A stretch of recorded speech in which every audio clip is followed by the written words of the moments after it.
Yonaf Prachodayati Om Bhuvasuvaham. Namastê, Eliane. Harion. Uma boa noite. Tatsavituhu Varenyam Bargo Devasya Dhimahi Dhiyo Yonaf Prachodayati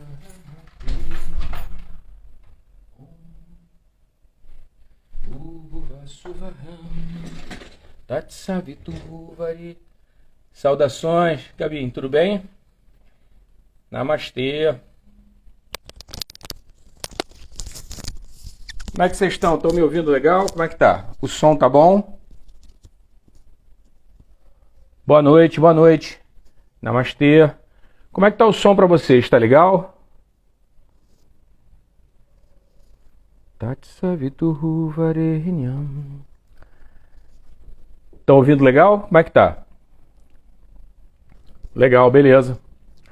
Tatsavituhu Varenyam Bargo Devasya Dhimahi Dhiyo Yonaf Prachodayati.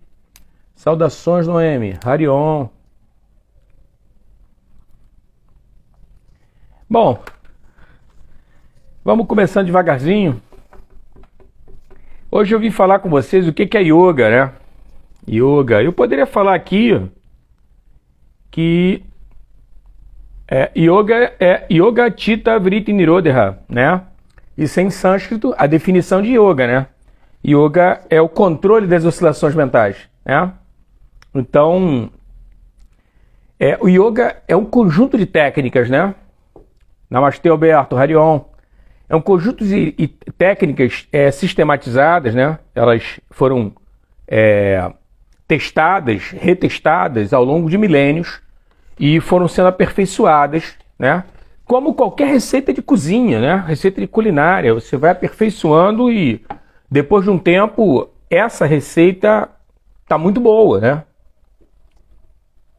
Então o que acontece? Esse trabalho ele surgiu da Índia, né? Há alguns milênios, e o que fala sobre a arqueologia processual, hoje está se falando na civilização indiana em torno de 20 mil anos, né? Hoje já se sabe pela arqueologia, né? Não tem achismo, é ciência pura isso, né? Porque isso ficou meio que escondido por causa da dominação inglesa em relação à Índia. Namastê. E o que acontece é que, uma vez que os ingleses saíram da Índia, a Índia naturalmente começou a buscar as suas origens, suas tradições, entender sua história com mais clareza, né? Sem interferência estrangeira. E aí, por conta disso, a ciência tem apoiado bastante a Índia no sentido de tá desenhando melhor a história da Índia, que até então era uma história, em muitos aspectos, assim, obscura. Tem coisas escritas, mas tem muitas coisas que ficaram assim perdidas, né? Então está se buscando isso. E essa civilização, de onde vem o yoga, que é a civilização védica, ela surge na região onde hoje é o Paquistão. Ela surge ali, na realidade é próximo de dois rios, né? Tem o rio Indus, que na realidade o nome do rio era Sindus, né? Só que o que acontece é o seguinte, o que se fala na história é que quando Alexandre da Macedônia esteve na Índia, os gregos, por algum motivo, não conseguiam pronunciar Sindus e pronunciavam Indus, Namastê. Então o que acontece? E você tinha um outro rio próximo que é chamado de Saraswati. Esses rios é que deram suporte a essa civilização. Então essa civilização ela floresceu, né? E foi prosperando em todos os aspectos, né? Aspecto religioso, Namastê. E Namastê, Harion. Então o que acontece?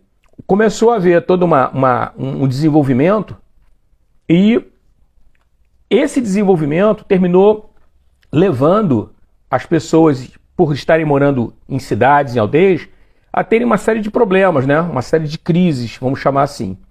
E decorrente disso é que desenvolveu-se aí a percepção da necessidade de você conseguir superar essas dificuldades que o ser humano tinha, doenças, crises existenciais, enfim, as dores, né, os sofrimentos humanos. Namastê. Então o que acontece? Esse processo é que terminou levando a sociedade indiana a buscar soluções, essas crises internas, né, do ser humano. E aí, lógico, né? Pô, eu tenho a minha crise, cada um de vocês tem uma crise de vocês. A nossa crise juntos, uma série de problemas vão acontecer, né? Tanto é que o código de ética do yoga, ele é composto de 5 yamas e 5 niyamas. Então vocês veem que os yamas, eles chegam antes, né? São colocados até de modo estratégico antes, que é um conjunto de medidas que você tem que tomar para que você possa viver socialmente bem, né? E os 5 seguintes, eles são um conjunto de medidas também que você tem que tomar para a sua própria prosperidade, né? E aí uma prosperidade não é só financeira, né? Física, mental e espiritual. Essa que é a ideia. Então, o yoga aparece junto com outros que são chamados de darshana. Então, o darshana, na realidade, seria a condensação de um esforço, de um movimento para tentar liberar o sofrimento humano, tá? E isso é uma coisa que alguns darshanas funcionaram bem nesse sentido, que é o caso do yoga, é o caso do Vedanta, tá? E outros não foram tão bem, não conseguiram atingir o seu propósito plenamente, tá? E o que acontece? Até porque alguns, eles são estritamente teóricos. E aí, só teoria não dá, cara. Só teoria não funciona. Você tem que ter alguma coisa prática que seja, sabe, ajude você a fazer a mudança. Aí é que entra a questão das posturas dos asanas, né, dos pranayamas, como ferramentas da mudança. Nos ajudam muito nesse sentido. Então o que acontece? Essa civilização, ela vai se desenvolvendo e o que ocorre é que eu queria até fazer uma menção aqui, porque no período da dominação inglesa, né, como eu falei anteriormente, foi criado uma ficção, vamos chamar assim, uma ficção por um orientalista alemão chamado Max Miller, que ele criou uma ideia de que a Índia teria sido invadida pelos arianos, né? E que os arianos seriam guerreiros e que cavalgavam, dominavam a Europa toda. E só ele sabia dessa história, não tem nenhum tipo de registro desse processo, né? Então, na realidade, foi uma ficção. Ele criou uma obra de ficção e uma mentira muitas vezes contada termina virando uma verdade. E as pessoas começaram a acreditar sobre uma invasão ariana. Só que tem um detalhe. Quando você vai estudando mais a história da Índia, você descobre que os arianos eram indianos. Aí vem a pergunta, você não invade a tua casa. Os arianos moravam na Índia. Eles não eram de fora da Índia. Entendeu? Então, olha a distorção que foi feita no sentido também, até com uma finalidade de justificar uma dominação estrangeira ao território indiano, né? Então, tem toda uma história. Mas a gente não vai nem entrar nesse mérito, isso fica para uma outra oportunidade. Então, o que acontece é que, como eu falei para vocês, que esses darshanas foram criados, né, com a finalidade de você remover essas aflições, e alguns funcionaram e outros não. E a ideia do darshana, né, do qual o yoga faz parte, é você criar realmente uma integração, não só você com Deus, mas você com você mesmo. Ou seja, você ficar bem com você. E o que acontece é que o yoga, né, o Vedanta, eles conseguem realizar isso, né, de modo bem satisfatório, né? E é lógico, né? Isso é uma coisa que quem está aqui na live e é professor de yoga vai perceber claramente isso que eu estou falando, né? Cara, não adianta você pagar uma matrícula numa academia de yoga qualquer, uma escola de yoga qualquer, e você não comparecer às aulas. Não adianta, por exemplo, você falar assim, poxa, eu poderia estar progredindo mais, se você não consegue fazer uma prática diária. E essa prática diária que nós estamos falando é que é chamado de sadhana. Dentro do yoga, quando você consegue pegar pequenas coisas, né, não é muito, pequenas coisas, e você consegue trazer um outro olhar, porque a palavra darshana, que se refere ao yoga, se refere ao Vedanta, significa ponto de vista. Essa é a tradução mais próxima para o nosso idioma. É uma maneira de você enxergar. Namastê. É uma maneira de você enxergar a vida. E aí, quando você vai pegando pequenos elementos desse darshana, dessa visão, que é o caso do yoga, e você vai trazendo para a tua vida cotidiana, você, na realidade, vai conduzindo a sua própria mudança. Você vai mudando. Porque você vai mudando a maneira de enxergar. Se você vai mudando a maneira de enxergar, você vai mudando a maneira de sentir. E aí você está operando a sua mudança. Você está conduzindo a sua mudança. Né?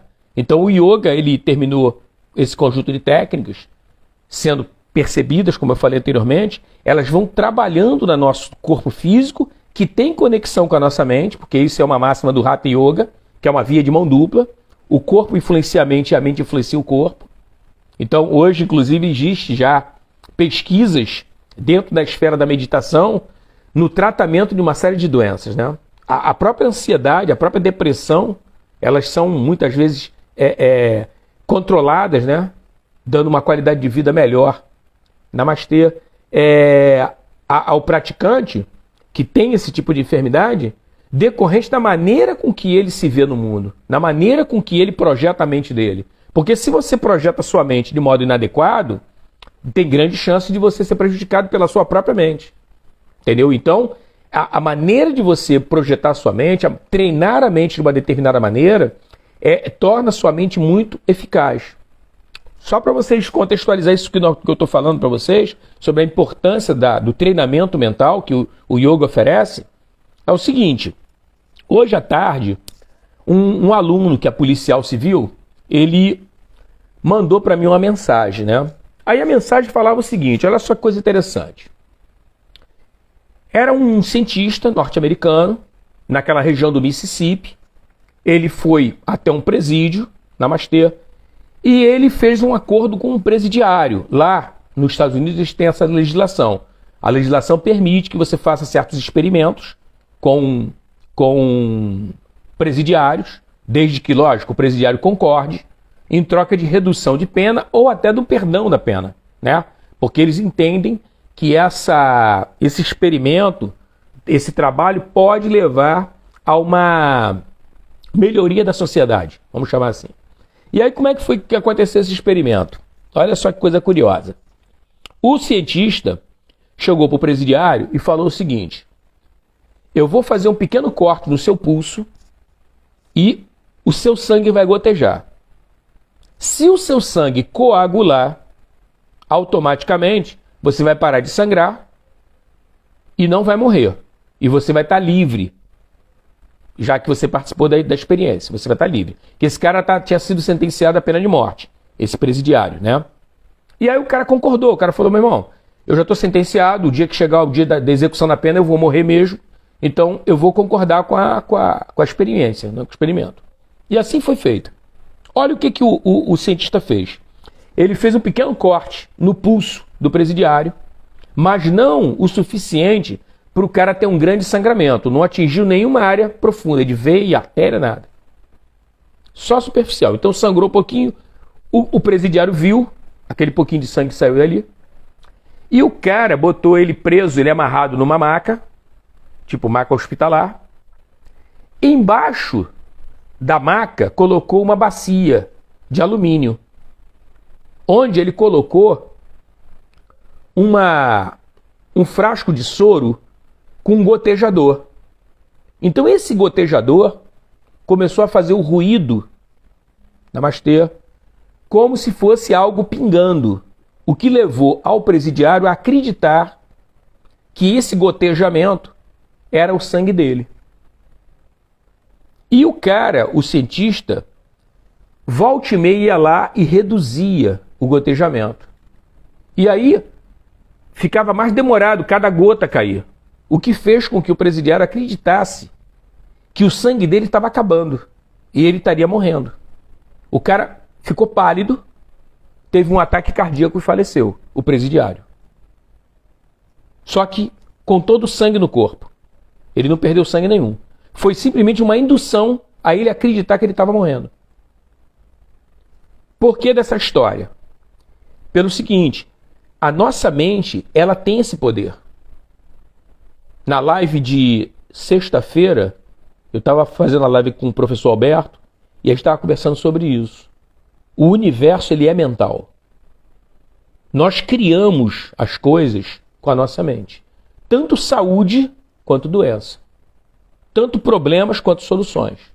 Então, os indianos perceberam isso e começaram a trabalhar nesse sentido de aprimorar técnicas para que você possa controlar a sua mente. Você seja senhor ou senhora da sua vida. Não deixe que sua mente atormente você. E foi exatamente por conta disso que o yoga começou a se desenvolver nesse sentido. De usar práticas de asana, pranayama, os kriyas, os mudras, são gestos. Tudo isso junto tem como finalidade o quê? Nos levar para o estado meditativo, que é um estado de tranquilização. Uma mente calma e assertiva. Essa que é a ideia. Tá? Então esse processo é um processo que pode levar uma vida, mas você vai levar uma vida boa. Porque o yoga ele não tem uma promessa vazia. É factível. A pessoa muda a maneira de respirar, muda a maneira da pessoa encarar seus problemas. E problema sempre tem, sempre vai ter. Não é o fato de eu estar praticando yoga que eu vou deixar de ter problemas. Sempre vou ter problemas. E é importante até que eu os tenha, porque eu tendo problemas e usando o yoga como alavanca para solucionar esses problemas, automaticamente eu sou beneficiado com crescimento. Né? Eu cresço, eu melhoro como pessoa por conta de estar usando essas técnicas e aprimorando a minha vida, né? As minhas escolhas. Né? Porque o yoga ele vai tocar muito nessa questão de gosto e aversão, que são as duas condições que nos conduzem mais praticamente na vida. Né? Aquilo que eu gosto e aquilo que eu não gosto. Aquilo que eu gosto eu pratico, eu me dedico, me envolvo, e aquilo que eu não gosto eu quero me afastar, eu não me interessa. Agora, o que acontece é que o yoga ele vai influenciando tanto a nossa psique, que vai nos ajudando a aprender a lidar com as duas situações, tanto o gosto quanto a aversão. Porque muitas vezes o gosto, namastê, o gosto, ele pode nos trazer uma série de problemas. Um exemplo bom é o caso do diabético. Uma pessoa diabética é uma pessoa que ela não tem controle sobre o sabor doce. Então ela exagera.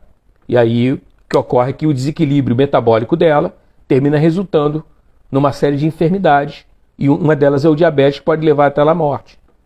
Então o que acontece? A ideia é você não se deixar levar por isso. Aprender o mecanismo interno de você lidar com essa questão de uma compulsão por doce. Da mesma maneira, eu tenho que trabalhar com uma pessoa que é uma pessoa desagradável. Então essa pessoa, naturalmente, ela me produz aversão. Mas eu não preciso trabalhar aqui, eu não preciso do salário, do emprego. O emprego é legal, eu gosto de fazer esse trabalho. Não é por causa de uma pessoa que eu vou deixar de fazer esse trabalho.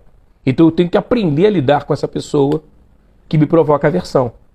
De modo que eu até entenda que grande parte do comportamento dela é decorrente de um estado de ignorância, um estado de desconhecimento, até do papel dela como ser humano, ou até do papel dela como funcionário dessa mesma empresa.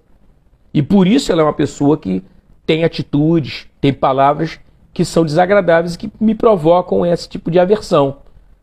E eu tenho que aprender a lidar com essa situação. Ou seja, me colocar no lugar do outro, entender que ele está fazendo tendo esse conjunto de atitudes que são desagradáveis, e a partir daí eu começar a desconstruir uma reação, vamos chamar assim, uma reação pronta àquilo que eu estou assistindo. Até porque, se você parar para analisar, né, nesse caso da aversão, especificamente, tem pessoas que elas são desagradáveis a gente, até porque elas não conseguem ser outra coisa. É uma limitação da pessoa, que vai fazer o quê? É igual você chegar para uma pessoa e pedir para ela recitar um poema em aramaico. Ela não conhece o idioma. Ela não sabe nem recitar um poema, sabe? Então, quer dizer, você espera que a pessoa às vezes consiga atingir o mínimo, e ela nem isso ela consegue. E aí também, lógico, tem a nossa parte, né? Quando você atinge esse tipo de compreensão, de certo modo você fala, cara, vai esperar o que da pessoa? Então, lamento, vamos aguardar, ver se a pessoa melhora, né, como pessoa, e a nossa relação melhora, mas do jeito que está não há muito o que fazer, né? E lógico, a nossa participação nesse contexto é muito limitada, né? Então é mais ou menos como acontece com essa questão da nossa limitação. Isso é outro crescimento também que a gente tem que procurar aprender a lidar, né? Porque é aquela questão da potência, né? Até onde eu posso ir? Eu estava conversando com os alunos essa semana, passou, sobre essa questão. Um senhor que eu conheço, né? Ele falou comigo que ele estava muito atormentado por causa da guerra da Ucrânia. E ele perguntou para mim o que eu poderia orientar ele. E aí eu expliquei para ele, falei, olha, eu sei da guerra da Ucrânia, não acompanho porque eu não vejo o noticiário. Mas veja aí, eu ver o noticiário melhora a guerra em quê? Em nada. É irrelevante. A minha participação é nenhuma. Eu até falei para ele, eu não tenho poder de participação, de envolvimento, de interferência no bairro que eu moro, que dirá num outro país, cara. Então a gente tem que ter essa percepção. O yoga vai nos dando isso, né? Essa capacidade de você olhar além daquilo que está aparentando. O que está por trás daquilo ali? E tem um detalhe, né? Não adianta nem culpar jornalista, porque o trabalho do jornalista é esse, é tentar envolver você e puxar você para dentro da situação. Ele precisa da tua audiência, da tua percepção, entendeu? De você estar ali ligado no vídeo. Então, o yoga, ele vai nos dar esse tipo de capacidade de análise, de você observar o que está rolando ali. E você sai do automático, namastê. Você para com essa história de, eu estou consumindo porque todo mundo está consumindo. Eu estou fazendo porque todo mundo está fazendo. Não, você olha, começa a se olhar para você. Porque o yoga tem essa proposta de um processo de integração de você com você mesmo. Então, de certo modo, você precisa conversar com o teu inconsciente. O teu consciente conversar com o teu inconsciente. Ter um diálogo com ele. Uma vez que a ideia é criar aí uma união, uma integração entre consciente e inconsciente. Né? Da mesma maneira que você tenta essa integração com Deus. Né? Você procura criar uma intimidade com Deus, uma proximidade maior, para você ficar realmente integrado com Deus, não Deus uma pessoa, né? Porque o yoga não tem essa visão de que é uma personalidade, mas é tudo que existe, o universo todo é Deus, né? Então, essa integração, ela também vai se dar através das técnicas do yoga. Essa é uma proposta que o yoga deixa ela bem clara, né? Ela é bem factível. Existem técnicas, existem rituais para trazer a tua psique, namastê, trazer a tua psique para esse relacionamento, né? Então isso é um trabalho que o yoga proporciona, né?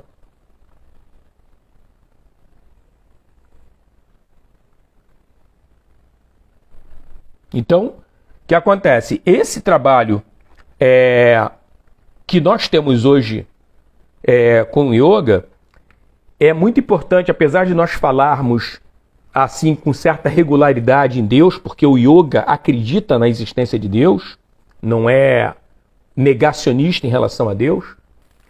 E agora é muito importante deixar claro isso, porque muitas pessoas quando chegam na escola Jaya, elas me perguntam, professor, yoga é religião? Não, yoga não é religião.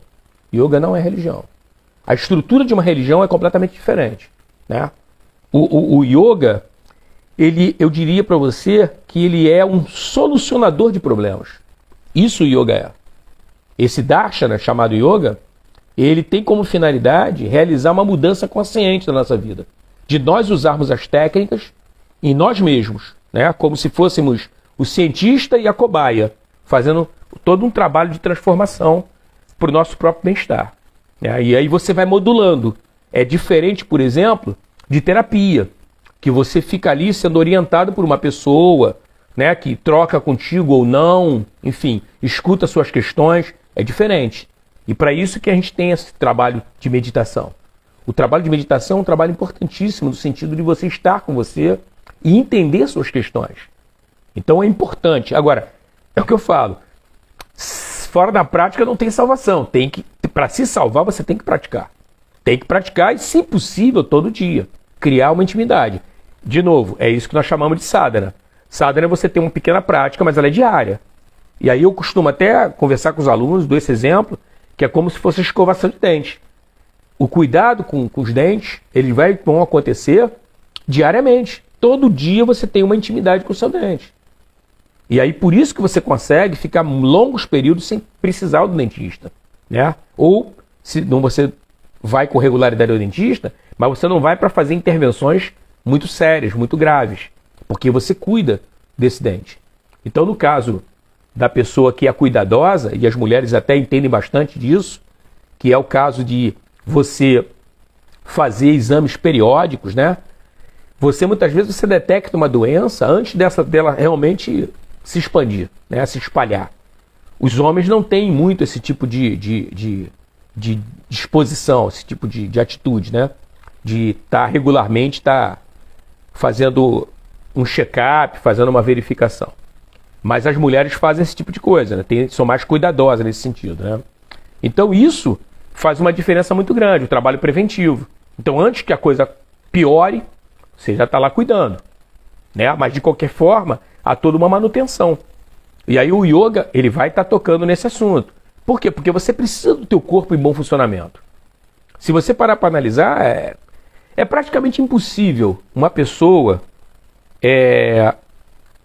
praticar yoga sem saúde. Saúde é muito básico no yoga.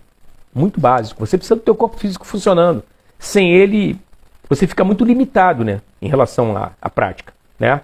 E o yoga, ele vai mostrar uma coisa que é tão básica pra gente, que é o ato de respirar, como ele vai influenciar nas nossas escolhas.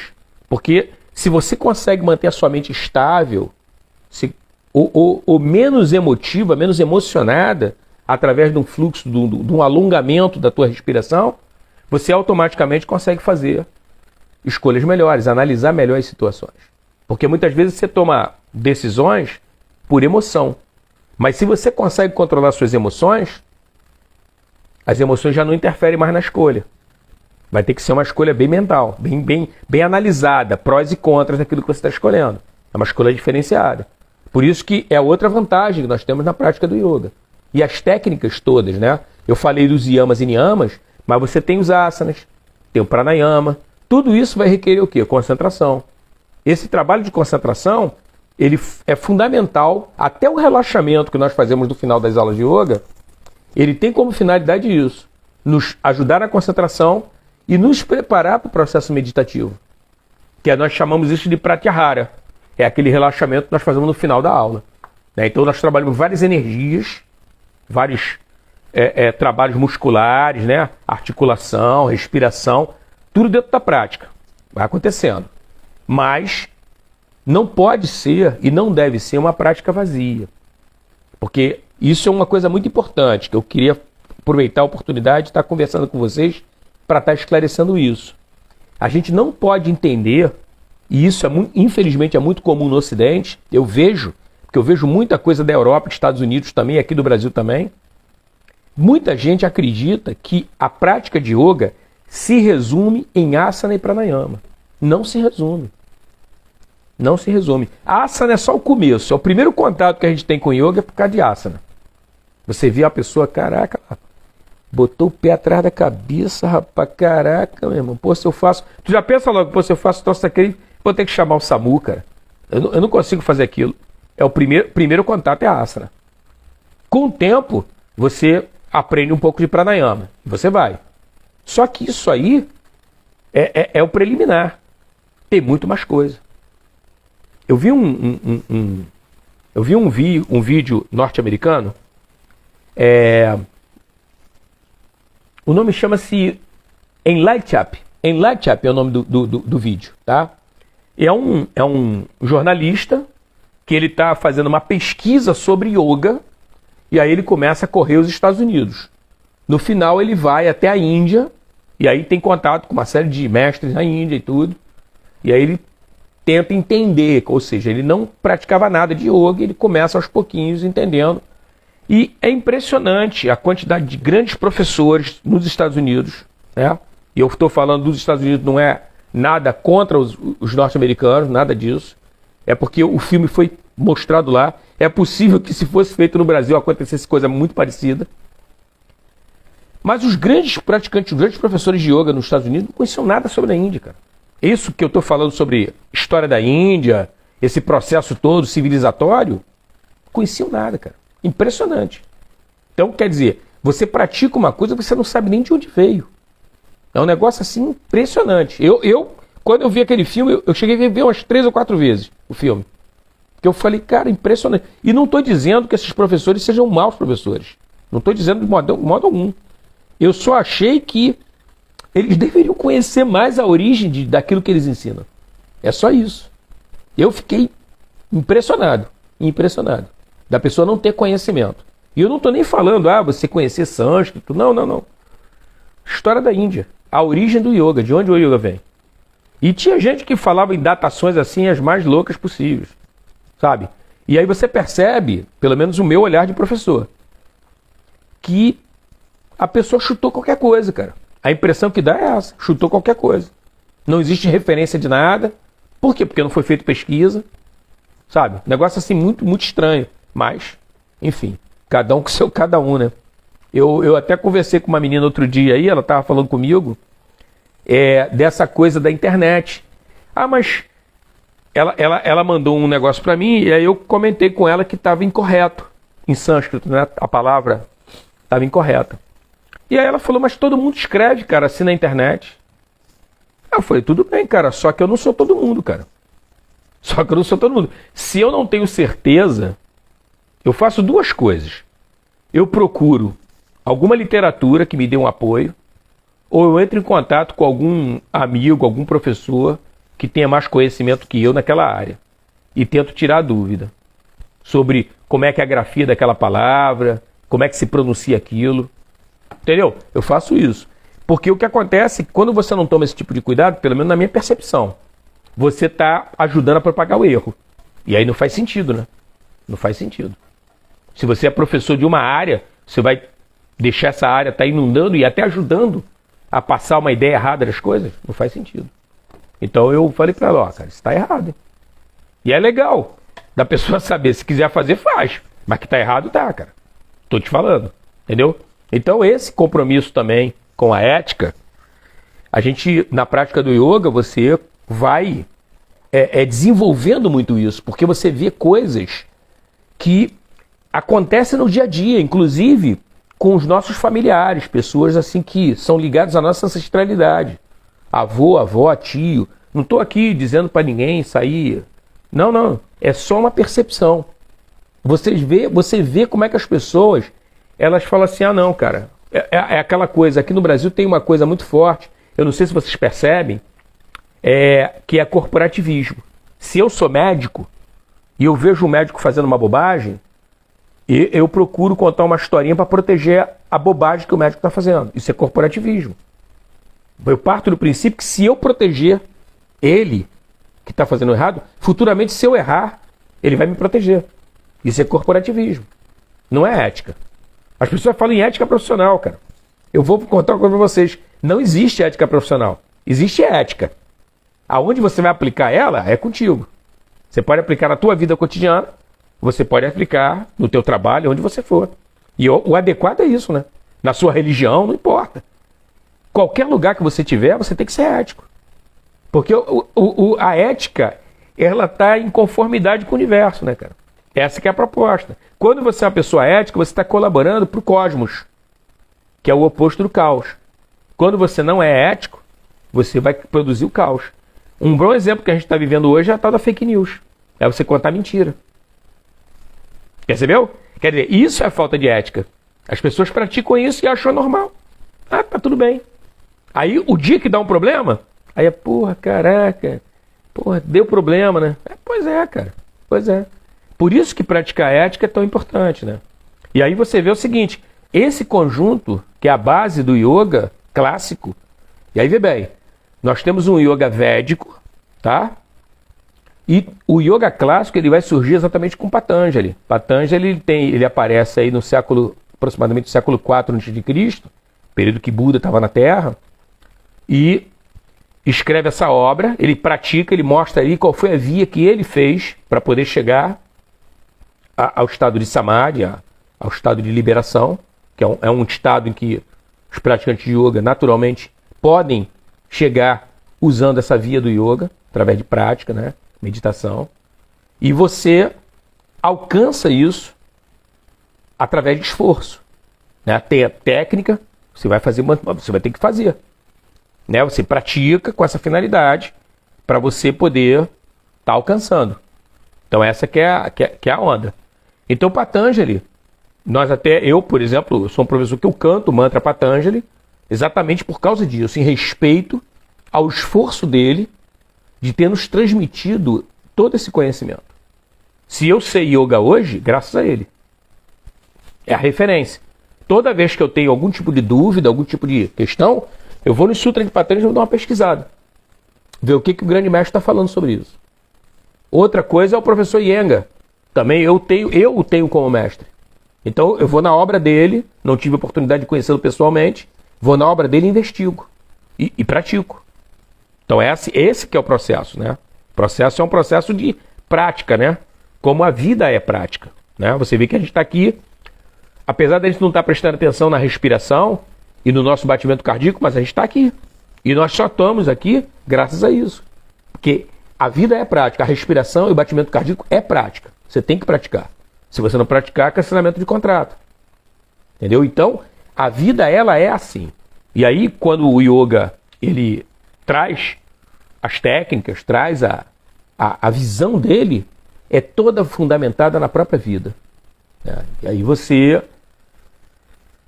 para e tenta se organizar. Essa que é a proposta. Você tenta se organizar a tua vida em função desse novo ponto de vista que você está descobrindo. Eu costumo, inclusive, falar isso. Eu já fui católico, né? Hoje eu não tenho religião. E graças a Deus eu não tenho religião. Perceberam? Eu acredito em Deus. Mas por que eu digo graças a Deus? Porque o não ter religião me facilitou de transitar entre as religiões. Então, quando uma pessoa, por exemplo, tem uma festa num terreiro de candomblé, numa igreja evangélica, num templo budista, as pessoas me convidam, eu vou sem problema nenhum. Não há nenhum tipo de problema. Entendeu? São seres humanos que estão ali, são irmãos meus, e eu vou lá com o maior prazer, com a maior satisfação. Não é um impedimento. Eu não me sinto, meu Deus, o que vai acontecer? Não vai acontecer nada. E o que tiver que acontecer, vai acontecer, estando lá ou estando em qualquer outro lugar. Sem problema nenhum. Faz parte do processo. Então, essa ideia de nós termos aí uma potência, mas a nossa potência ser limitada, isso é uma visão do yoga. Há coisas que eu posso interferir e há coisas que eu não posso interferir. Agora, como é que eu vou chegar a essa conclusão? Lendo o livro, não. Eu vou ter que praticar e ver isso na minha vida acontecendo. Eu vou ter que botar em prática na minha vida, no cotidiano. Namastê. E aí o que acontece? Aí eu percebo que, cara, então é assim mesmo, né? Aquilo que eu não posso modificar, eu tenho que aceitar. Legal. Então você vai descobrindo que você não tem toda essa potência de interferir na guerra da Ucrânia, de acabar com a fome no mundo. Você não tem essa potência. Você pode ser um colaborador? Pode. E não adianta, porque se eu entro no processo de sofrimento, tá? Por causa da guerra da Ucrânia ou por causa de outra miséria humana, eu deixo de realizar o que eu tenho que realizar aqui e agora onde eu estou. E se eu estou aqui, não tem acaso. Na visão do yoga não existe acaso. Se eu estou aqui hoje, nessa live com vocês, não é casual. Tudo tem um propósito. Eu posso até desconhecê-lo momentaneamente, mas que tem um propósito, tem. Então eu não posso ficar imaginando, não. Não tem papo de sonho. É só realidade. A gente tem que parar de sonhar. Sabe? Eu tenho um projeto, beleza. É factível? Mais ou menos, né? Porque a minha ideia era, o projeto era ir até o Sol. Porra, Sol, cara? Eu acho que esse projeto não é factível, não dá pra fazer não, cara. Entendeu? E aí tu sossega. Acabou o projeto do Sol. Não vou pro Sol. Eu vou ficar na Terra e vou tentar fazer o melhor possível aqui. Com um projeto mais humilde? Sim. Mas é um projeto que dá pra fazer. Eu posso modificar minha vida? Posso. Então eu faço. Eu posso modificar a da minha esposa, do meu marido? Não. Não posso. Então, eu sossego. Não fico enchendo o saco da pessoa. Eu faço a minha parte. Eu posso mudar a minha vida, a vida do outro não. O yoga nos ensina isso. Então você vê que as relações com pessoas próximas a você começam a mudar a partir da sua mudança. Você muda.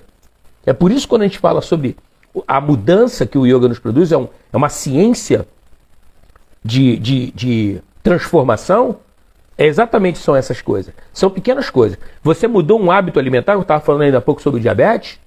Cara, hipertensão, tu não sabe o que é. Pô, mas como assim? 80, 90 anos, você não tem hipertensão? É ruim isso? Porque olha só, quando você começa a tomar aqui no Ocidente, né? Quando você aos 30, 40 anos, começa a ter uns picos de pressão por aborrecimento, preocupação no trabalho, tá? Eu tenho vários alunos que chegam lá desse jeito. Essa que é a realidade. Quando você começa a ter uns picos de pressão, o que o médico fala para você?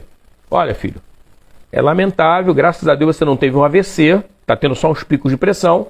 Esse remedinho aqui é para a vida toda. Como assim, cara? Agora tá na cesta básica, tá no cardápio alimentar, agora remédio para pressão, isso não existe, cara. Então eu tenho que pegar e tomar uma providência em relação à minha vida. Eu não sei se minha companheira vai fazer alguma coisa sobre isso. Eu vou fazer sobre mim. Eu não quero ficar tomando remédio de pressão para a vida toda. O que eu preciso fazer? Você precisa praticar yoga. Tá. E aí? O que vai acontecer? É só aquele... Não. Você vai começar a enxergar a vida de outra forma. É aquilo que eu falei para vocês na guerra da Ucrânia. O que eu posso fazer? Não posso? Aceito. Sinto muito. Eu não consigo fazer mais do que eu faço. Vou rezar para o pessoal que está lá na guerra, para eles terem um pouco de paz e pararem com a guerra. É o que eu vou fazer. Então eu tenho que ter essa percepção. O yoga nos dá isso. Agora, é lógico, eu tenho que trabalhar. Eu tenho que fazer valer a prática. Confiar. Criar uma relação de fé com o yoga é uma coisa diária. É isso que nós falamos sobre a questão do sadhana. Todo dia um pouquinho, é igual a escovação de dente. Sadhana, leia-se escovação de dente. Todo dia tem uma manutenção. Manutenção emocional, manutenção mental, manutenção física. Todo dia tem uma manutenção. Para quê? Eu não sei meu tempo de vida. E se eu decidisse, sei lá, Deus decidir, Alexandre, teu cancelamento de contrato vai ser só depois dos 120 anos. E até lá a gente vai estudar teu caso. Cara, eu tô com 57, cara. Eu não tenho nem 60 anos. Eu não cheguei nem à metade da jornada. Entendeu? Então o que acontece? Eu não tenho ideia do que me aguarda. Pode ser que daqui a 5 minutos seja cancelado o contrato. Eu não sei do meu tempo de vida. Agora, enquanto você está vivendo, você tem que estar bem. Tem que estar funcionando. Mas Alexandre, todo mundo... Eu não quero saber de todo mundo. Lembra daquele papo da internet? Eu não quero saber de todo mundo. Quero saber de mim. Eu tenho que estar funcionando. Aos 90, aos 100 anos, 120, tem que estar funcionando. Se eu estou por aqui, eu tenho que estar funcionando. E aí, não é só fisicamente. Porque tem gente que, fisicamente fica bem, e a cabeça não ajuda, né, cara? Não ajuda. Tem gente que, inclusive, até nunca se ajudou. Tem gente que tem 70 anos e tem comportamento de quinta série, 12, 13 anos, né? Ou até menos. Então, essa que é a realidade. O yoga, ele vai nos convidar nesse sentido, né? De você parar, você olhar para a sua vida, olhar para as suas questões, sabe? E falar assim, cara, eu quero fazer uma outra coisa, eu quero ir num outro rumo da minha vida. Não é porque meu pai fez, meu avô fez, que eu tenho que fazer também. Não. Vida deles, eles conduziram. A minha, eu vou conduzir. Eu vou parar e vou analisar. O yoga te dá essa condição. Ele trabalha isso contigo. Todo dia para você fazer a mudança. E aí você vai fazer a mudança na intensidade que você quiser. O quanto você quiser. Tem pessoas que falam assim, não, cara, pra mim tô bem, cara. Eu tô meditando já, tô com uma vida tranquila, calma. Não quero mais nada, pra mim tá jóia. Tranquilo, cara, tranquilo. Tem nada de errado isso. Tem nada de errado. Agora, vê bem. É uma coisa que você pode modular. Sair do sofrimento. Ou não. Mas você pode, uma vez resolvido o sofrimento, você pode continuar e até ajudar pessoas a saírem do sofrimento. Mediante orientação, não intromissão, mas orientação. A pessoa viu você, uma pessoa equilibrada, e procura saber o que é que você faz. E aí você mostra. E olha, eu falo para você com a maior tranquilidade dessa minha vivência. Eu sou o único da minha família que pratica yoga. Ninguém mais pratica. Entendeu? Então, se eu fosse me balizar pela minha família, eu não seria praticante de yoga. A minha mãe mesmo, antes de morrer, ela falou assim: meu filho, você estudou tanta química, agora vai ser professor de yoga. Ela só sossegou quando ela começou a me ver pagando as minhas contas com yoga. Aí ela sossegou. Mas é a visão dela. Ela, inclusive, infelizmente, ela faz parte de um grupo muito grande de pessoas da nossa sociedade que acreditam que uma profissão, ela é apenas para ganhar dinheiro. E não é. Na realidade, ganhar dinheiro é até secundário. O yoga nos ensina isso. A profissão, a minha profissão, ela tem como finalidade, eu não estou falando da minha profissão pelo fato de eu ser professor de yoga, não, tá? A minha profissão, seja ela qual for, ela é necessária para o meu crescimento espiritual. É para isso que serve o trabalho. Para eu crescer espiritualmente com o meu trabalho. Por quê? Porque eu faço muito isso. Não sei se vocês já observaram isso. Com a pandemia ficou até mais acentuado, né? As pessoas, de modo geral, trabalham 8 horas por dia, né? Porém, não é verdadeiro isso. 8 horas, às vezes, é num ambiente de trabalho. Você muitas vezes leva trabalho para casa. Ainda mais hoje, com internet e tudo, você muitas vezes trabalha mais horas em casa, né? Ou em outro local qualquer, mas você continua trabalhando. E tem um detalhe: se nós olharmos o trabalho apenas como um ganho financeiro, cara, já é um estado de sofrimento. Então você vê, é a maneira de eu enxergar a coisa toda, já é um estado de sofrimento. Agora, quando eu percebo que o yoga não, desculpe, meu trabalho, qualquer que seja, ele não é basicamente, eu recebo uma remuneração por ele, mas ele não é para isso. É para que eu seja uma pessoa melhor, através do meu trabalho. Aí o papo muda. Então, eu já não vejo mais fazer aquele projeto que nem foi idealizado por mim. Meu chefe que idealizou o projeto. Mas ele jogou nas minhas costas o projeto. Mas eu vou estar tirando vantagem disso, porque depois desse projeto, eu vou ser uma pessoa melhor. Porque eu sei que tem vários desafios dentro desse projeto, desse meu trabalho, e que eu vou, devagarzinho, vou superar todos eles. Então, para mim é um fortalecimento, inclusive na minha própria capacidade, na minha própria confiança, na minha capacidade. Entendeu? Então, quando você começa a olhar o teu trabalho, seja ele qual for, dessa forma, a coisa muda. E detalhe, é isso que o yoga fala sobre a questão do processo de transformação. Porque, porra, eu praticamente nasci para conflito, cara, para brigar. Brigava por tudo. Hoje eu, inclusive, até falo para os alunos na aula: cara, pelo que você está brigando? Porque, olha só, não acreditem que o Alexandre deixou de brigar. Só que a minha briga é interna. Eu procuro desconstruir coisas que me foram entregues pela minha ancestralidade. E coisas que eu desenvolvi a partir da minha percepção errada. Eu procuro desconstruir. A minha briga é interna. Se precisar brigar externamente e a briga justificar, eu até brigo.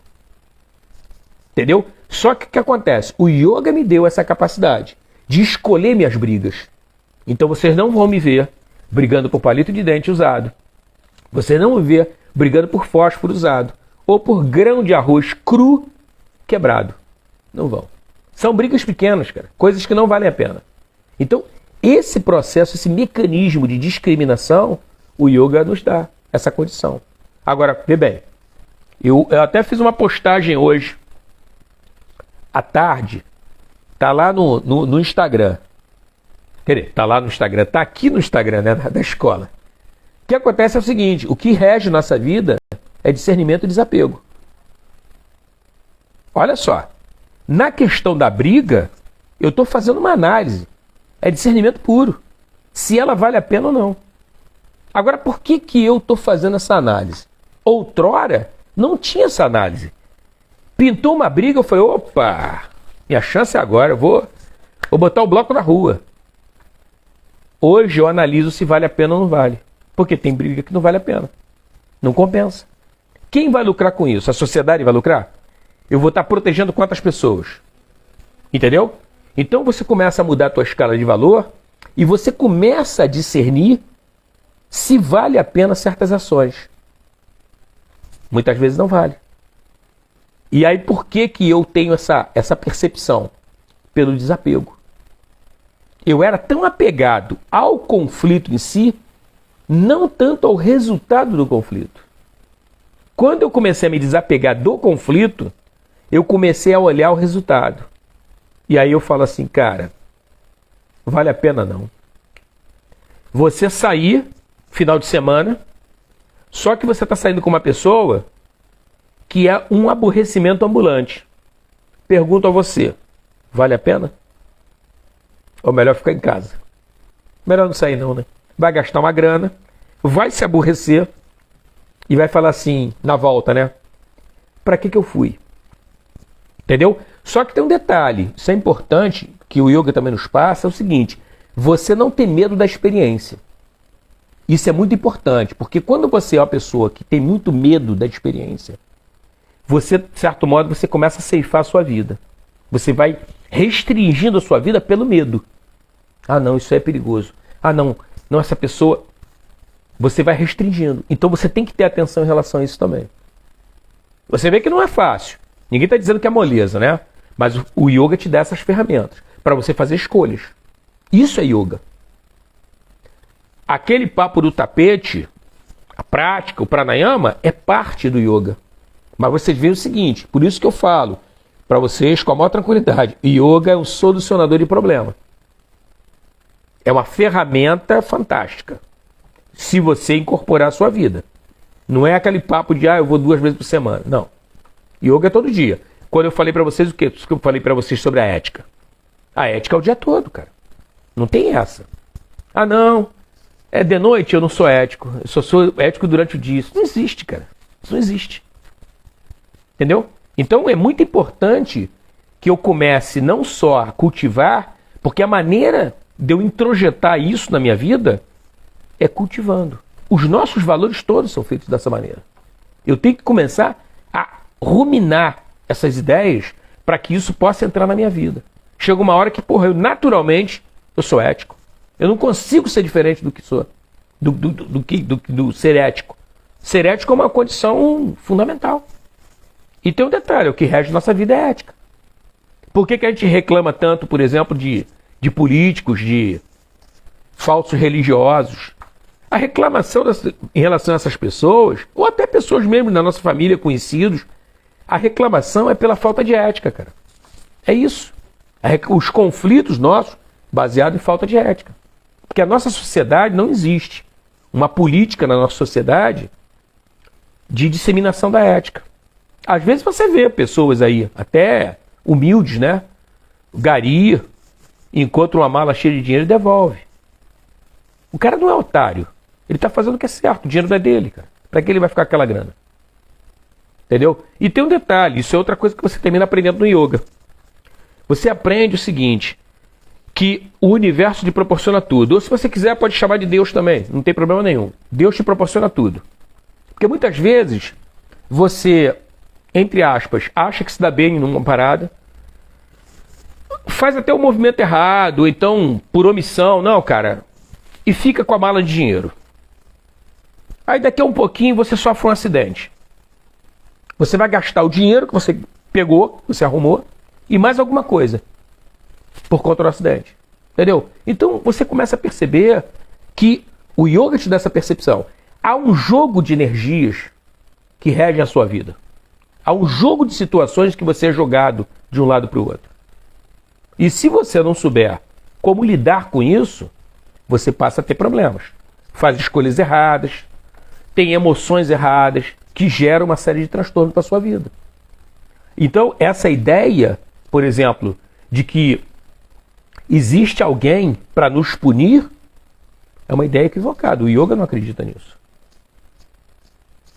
As nossas escolhas erradas é que servem de punição para a gente. Que nos levam a situações desastrosas ou desagradáveis. São as nossas escolhas erradas. E, de novo, por que é que eu estou fazendo essa escolha errada? Gosto e aversão. Se você parar para analisar, é exatamente em cima disso. Gosto e aversão. Eu não... O meu pouco conhecimento nessa área é que me leva a fazer escolhas erradas. E aí eu, em vez de ter um caminho tranquilo, eu começo a ter um caminho todo turbulento, todo cheio de problemas. E vê bem, não tem nada perdido, né? Porque, porra, você vai falar assim, pô, mas Alexandre, você tá apresentando o yoga aí, cara, com um solucionador de problema, cara. E agora tu tá me falando que, porra, vai dar problema. Vê bem, tu fez a escolha errada? Fiz a escolha errada. Legal. Vamos aprender com essa escolha. Vamos aprender com o problema que vai vir da escolha. Percebeu? Então, há todo um processo interno meu, uma vez que eu abracei o yoga, há todo um processo meu de aprender com os meus acertos e com os meus erros principalmente. Então, errar deixa de ser aquela coisa pesada, assustadora. Isso desaparece com a prática do yoga. Tá? Agora, é lógico, né? A prática do yoga, que eu falei, o começo é no tapetinho. Faz a tua prática lá. Mas o yoga é muito mais do que isso. Ele não para. E é todo dia, o dia todo. Se você parar para prestar atenção, o dia todo você passa por situações em que o yoga vai te mostrando como as coisas funcionam e como você deve proceder. Para que você não caia naquela situação. Ah, mas todo mundo no Google. Quero saber de Google, cara. Quero saber do que eu tenho que fazer, cara. E aí eu tenho que saber. Eu tenho que ter consciência de qual é o meu papel no mundo. Qual é o meu papel perante o Alexandre, cara. O meu papel perante a sociedade. Eu tenho que ter essa percepção. Do contrário, cara, eu fico igual uma folha seca no vendaval, sendo jogado de um lado para o outro. Ao sabor das emoções. Por quê? Porque eu não controlo as emoções. Ah, uma pessoa ali, porra, me cumprimentou, me convidou para uma festa. Porra, eu vou. Pô, mas a festa foi um desastre, foi terrível. Tá. É a primeira vez? Não. É a 15ª vez que a pessoa me convida para uma furada e eu vou. Toda furada eu vou. O que está faltando? É essa pessoa mudar? Não. Está faltando você mudar. Se você não desenvolve reflexão, você vai na 16ª furada. Ou na 17ª. E assim vai. Então não adianta a gente ficar procurando justificativa no mundo, cara. A gente tem que procurar justificativa na gente. Agora, para isso, você tem que ter um tempo para você. Percebe? Quando você está fazendo a tua prática de asana, o estar concentrado no que você está fazendo, na realidade, é um treinamento. Você está fazendo ali trabalho para a tua pressão arterial? Tá. Para a tua circulação? Também tá. Para o teu trabalho intestinal? Também tá. Gástrico? Também tá. Cerebral? Também tá. Mas você está entendendo que você tem que ter um momento teu de percepção. Percepção de você mesmo. Até da tua escala de valores. Se determinados programas, determinados eventos, determinadas situações te interessam ou não. Eu falo para vocês que parei de ver o noticiário, né? Quando eu orientei esse senhor que me procurou, perguntou o que eu poderia fazer por ele, que ele estava angustiado e tudo. Eu falei para ele, para de ver o noticiário, porra. Eu fiz isso tem 8 anos e me sinto muito bem, cara. Entendeu? Eu tirei uma demanda de cima de mim. E que eu não tenho menor capacidade de mudar nada do que está sendo apresentado no noticiário. Tirei isso. Para que eu quero essa informação? Me serve para quê? Isso é um problema sério que nós temos hoje. Isso é uma coisa que eu vejo. Excesso de informação. Porque você ter muita informação não significa que você tenha grande qualidade de vida e material para fazer uma boa escolha. Você tem que ter informação de qualidade. Que qualidade é essa? Que seja pertinente ao seu momento presente, ao que você precisa escolher. Eu não tenho que ter informação para daqui a 20 anos. Nem sei se estarei daqui a 20 anos. Tá entendendo? Então isso é muito importante. O yoga passa esse tipo de coisa pra gente. Agora é lógico, você tem que praticar.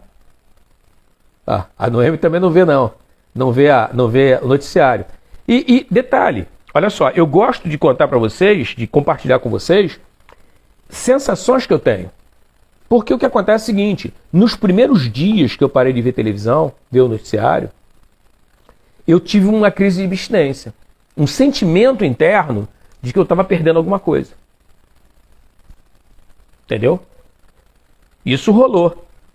Só que o que acontece? Eu resisti bravamente, não fui ao noticiário, a vida foi seguindo, o yoga orienta, fica no presente, meu trabalho, fazendo minhas coisas.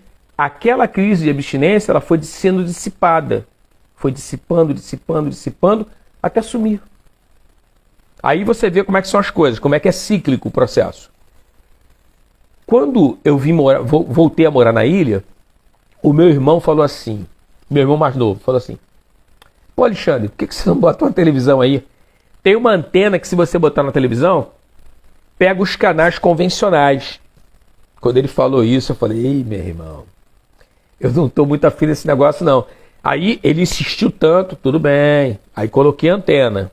Só que na antena, namastê, na antena, no controle remoto da televisão que eu tenho, você pode programar a antena para pegar os canais convencionais ou não. Pergunta se eu coloco lá. Coloco não. Só vejo a internet. Só o que me interessa. Basicamente eu só vejo Netflix e YouTube. É o que eu vejo. Eu vejo notícia que eu quero. Olha só. Vejo documentário. Então vocês não pensem que o fato de você ter saído do noticiário torna você uma pessoa alienada. Apenas você vai escolher o que você quer ver. Só isso. Entendeu? E tem coisa que realmente, gente, não interessa. Eu gosto de culinária, porque eu gosto de cozinhar pra mim. Então eu assisto culinária. Agora pergunta se eu assisto programa de religião, cara. Porque não é uma coisa que me interessa. Ciência eu assisto. Eu gosto. Física, química, matemática eu assisto. Eu gosto. Ficção científica eu assisto, eu gosto. Entendeu? Pergunta se eu assisto novela. Não me interessa, cara. Não estou dizendo que seja ruim, não. Estou dizendo que tem gente que gosta. Eu não curto. Então, isso foi uma coisa, para mim, foi mágico na internet. Você escolher o que você quer ver. E detalhe, não me sinto diminuído, porque, cara, não dá para você saber tudo. Abarcar toda a área do saber, não, cara. Eu, por exemplo, tenho muita coisa da área de cultura que eu não conheço, cara. Mas estou bem. Durmo tranquilo, acordo bem, sem esse conhecimento. Não é minha área. Agora, é lógico, se apresentar alguma coisa, tranquilamente vou assistir, vou ver, sabe? Vou procurar, vou ler a respeito, tranquilo. Problema nenhum, não. Então é uma coisa que o yoga, ele te dá esse sossego, né? Essa paz interior, no sentido de você não ficar com aquele sentimento de que você está perdendo alguma coisa. Eu não acredito, na boa, sinceramente, eu não acredito que eu pudesse estar tendo uma vida diferente da que eu estou tendo. Eu sempre quis isso. Vocês deram uma olhada aqui atrás? Ó? O que tem ali atrás? Livros. Eu adoro livros, cara. Vê bem, houve um período que eu cheguei a pensar até em ser bibliotecário. Mas isso aí foi passageiro, de tanto que eu gosto de livro. Então eu falei, pô, cara, maravilhoso, cara. Eu tenho uma vida muito boa. Entendeu? E detalhe, não precisa ser rico para isso, cara. É só você fazer escolhas. Eu também não tenho. Tem gente que tem assim, eu queria ter uma Ferrari, eu queria ter um carro zero. Sabe por quê?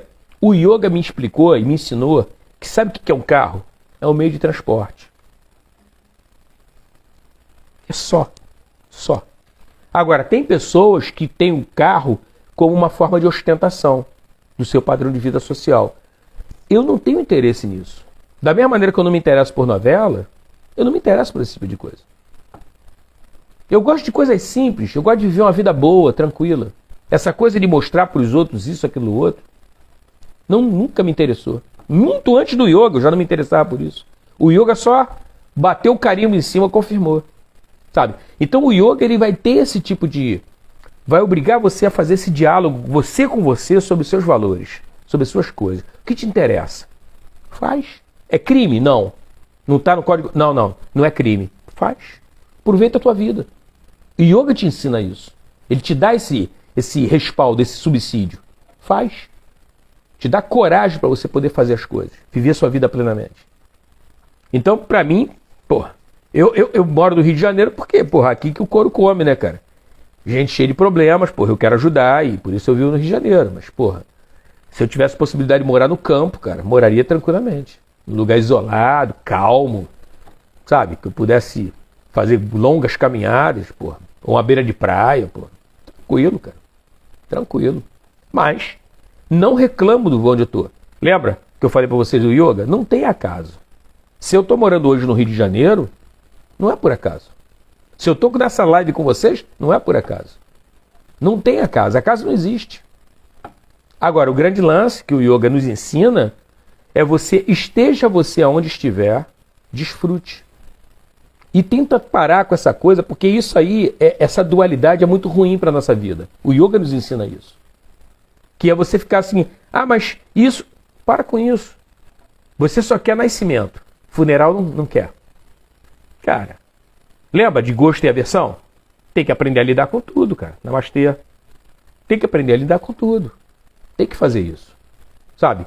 O funeral ele é tão importante quanto o nascimento. É alguém saindo da terra.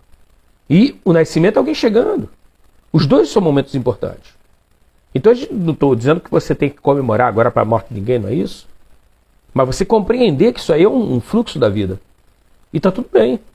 Então, esse controle interno, as técnicas do yoga vão estar te ajudando a lidar com isso. Entendeu? Então, isso é uma coisa que é importante, sabe? Você está praticando e está atento à sua vida, principalmente à vida interna, como você está sentindo as coisas, como você está vendo as coisas. Isso é muito importante. E eu acho que isso não tem preço, cara. Não tem preço. Sabe? Você está se sentindo uma pessoa integrada, você com você. Porque você sabe para onde você quer ir. Só que você vai dentro da tua possibilidade, cara. No tempo que dá para você. Hoje eu estava até falando isso na aula. Que as pessoas elas ficam se lamentando. Poxa, por que eu não conheci o yoga antes? Cara, para com isso, cara. Você conheceu o yoga no momento que tinha que conhecer. Muitas coisas devem ter acontecido na tua vida. Comigo aconteceu muitas vezes. No sentido do seguinte, de me ser apresentado uma coisa e eu não ter maturidade para lidar com aquilo. E aí, tempos depois, eu via de novo isso e falei assim, caraca, meu irmão, naquela época eu estava muito imaturo. Eu não sabia nem o que fazer com esse negócio. Entendeu? Então, a coisa funciona dessa maneira. Então não tem que se lamentar de nada. Só desfrutar. Faz o teu melhor possível e amanhã é outro dia. Amanhã você às vezes tem mais tempo de meditar, tem mais tempo de praticar. Eu tenho alunas que curtem isso, né?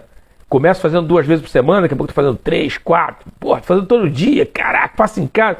Cara, é maravilhoso, cara. A tua mudança vai acontecendo mais. Com mais presença, sabe? Então, e isso é uma coisa também que o yoga nos ensina, o teu papel como professor de yoga. Vê bem, isso também você estende para outras profissões, tá? Não é só professor de yoga. O aluno que está fazendo aula comigo, ele não me pertence. Ele não é meu. Entendeu? Ele não me pertence. O dia que ele quiser ir embora, o dia que ele quiser fazer aula em outro lugar, tá tudo bem. Não tem que ter sombra no meu coração para isso. E tem um detalhe, isso é uma coisa muito importante. Professor de yoga não é comerciante, cara. Professor é professor, cara. Comerciante é outra coisa. Não estou depreciando o comerciante, não. É só colocando as coisas nos seus devidos lugares. É só isso.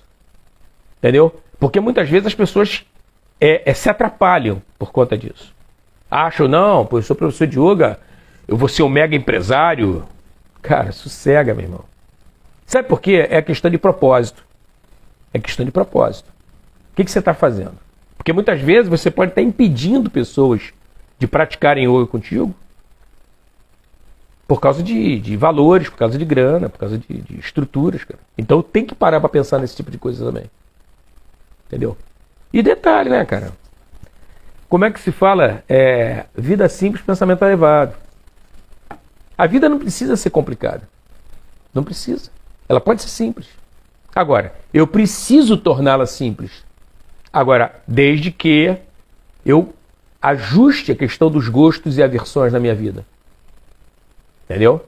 Então, a ideia desse amadurecimento, vamos chamar assim, amadurecimento espiritual, ela vai passar por isso daí. Né? Para essa análise, essa percepção.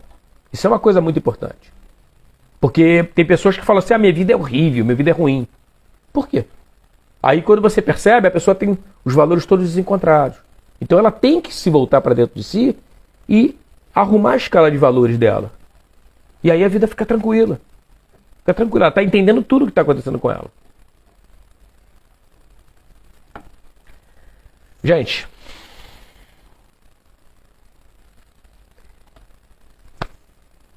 eu vou encerrar a live até por preocupação dela não cair. São 1h11 que nós estamos aqui.